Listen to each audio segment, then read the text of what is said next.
Hey there, it's Marshawn Evans-Daniels, reinvention strategist, life catalyst, and founder of the Godfidence movement at godfidence.com. You can connect with me and learn more about how to build an extraordinary life and business at marshawn.com. You know, one of the things that people always ask me as a faith and business mentor who's built a multi-million-dollar company is, Marshawn, how do I build my own successful company? I may not be at the point where I'm looking to hit 7 figures. I just want to make 6 figures, or I want to bring in a few extra $1,000 a month or a week into my household. I want to be able to take my hobby and turn it into something that is profitable, that isn't just an expensive pastime, something that truly is prosperous. And when I think about that question, people who want to make more money, get more clients, have more influence and impact, whatever it is that they're looking to increase or make better in the marketplace, I really always ask 2 questions. Well, it's one question with 2 parts, which is, are you a trendsetter or are you just a trend? It's a good question, huh? Think about that and let that set in for a moment. Are you a trendsetter or are you just a trend? So you might be thinking, okay, I think I'm a trendsetter, but I also want to be on trend. So what's really the difference between being a trendsetter and a trend? Well, a trendsetter is somebody who creates a market.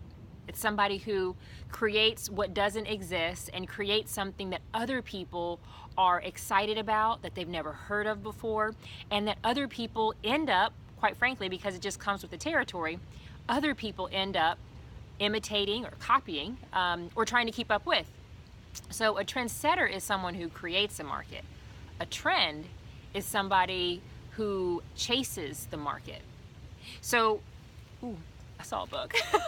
When I say a trend is somebody who chases the market, it's somebody who recognizes that what's happening now is hot and it's popular, and you try to capitalize upon what already exists.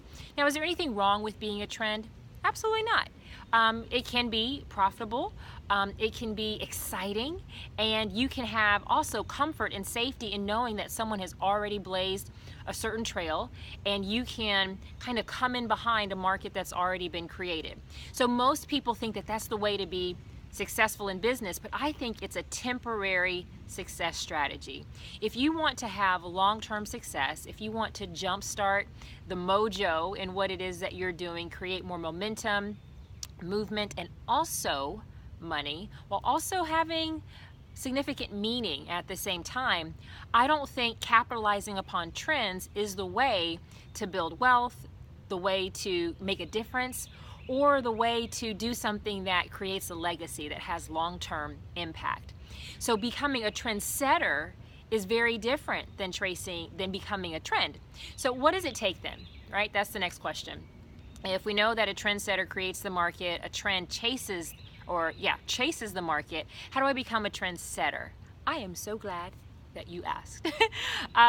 Number 1 is you have to be willing to create. When I say create, I'm not talking about imitating. A lot of people right now think that they're creating, but really they're imitating. They're recycling what's already been done, that's already been released. Maybe they're trying to put a twist on it or their spin on it, but let me tell you right now, I see so many entrepreneurs, especially ladies, I'm talking to you, especially female entrepreneurs, recycling information, recycling strategies, recycling services and products that have already been offered. Now, it doesn't mean that there's not a need in the marketplace for your product, your service, your idea, or your brilliance. But if you go and you just look at all of the overwhelm of imagery that's on social media and you stalk other people's websites and their successes, subconsciously all of that existing information is going to seep into your consciousness, and then it becomes what you manifest. You know, as a man thinketh, so is he. So we are what it is that we think, but what we think is a byproduct of what we take in, what we look at, what we desire, and what we put our eyes on. So you got to be careful what you're paying attention to. So sometimes the way to really create and not imitate is to detach from all of the other images and messaging and even inspiration. Inspiration is great, but sometimes it can actually corrupt an authentic vision. So number one, you have to create. Number two, you have to capture. When I'm saying capture, what you want to do as a trendsetter is capture the vision of what people are missing. You want to capture their pain in terms of their frustrations, their heartaches, because you really want to tap into something that's relevant. Things are relevant when somebody is missing something, right? Because otherwise they won't be looking for something if they're not missing something. So you don't look around you at your competition, at others who are doing what you want to do, because then again, you're going to end up just copying. But what you really want to do is connect with the people that you're called to, the people that you're here to serve, that you want to help improve their lives. You know, I'm always amazed when I watch shows like Shark Tank or connect with other female entrepreneurs who created multi-million-dollar businesses simply off of paying attention to what was missing in the marketplace. Maybe it was moms realizing, hey, I wish I had this as a mom, so I'm just going to go ahead and create this. And for me, when I started my company, that became one of the largest coaching companies for women of faith in the country, I realized what was missing for me. And that is what helps you to get ahead. And being ahead is the person who sets the trends. So really just pay attention to what's not being said, what you're missing out on, what you wish you had. Sometimes that's the best way to really capture the pain, but also the vision of what other people are expecting or looking for or missing, and they don't even know that something's absent in their life. And then finally, we've talked about you have to create, you have to capture, but then finally you need to commit. And when I say commit, I want you to commit to the crazy. And yes, I said the crazy, because usually it's scary to be a trendsetter and you'll feel a little bit crazy. You'll feel like, well, let me tell you, self-doubt is going to come in. You're going to think, who would want to buy this? Who would want to hear this? Or this hasn't been done before. And sometimes that means you're on the right path.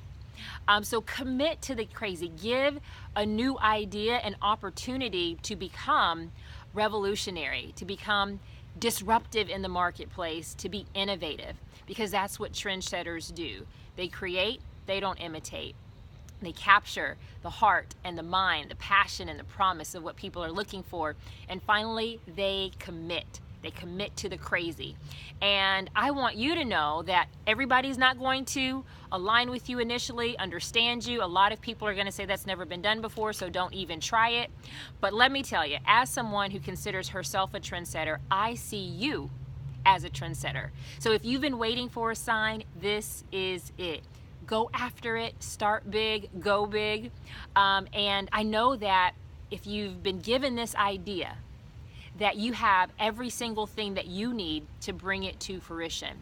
The key to that, and one of the core teachings that we teach at Godfidence, is to start before you're ready. You'll never fully be ready, so why not just start today?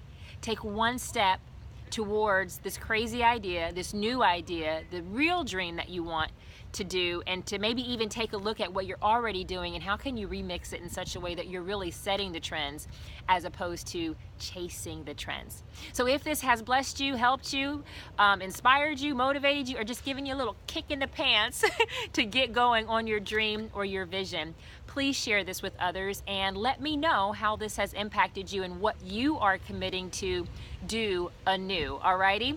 Connect with me at Marshawn.com. I know the best is within you. It is just waiting to manifest through you, but it's up to you to make sure that that happens. Take care and God bless. Bye-bye.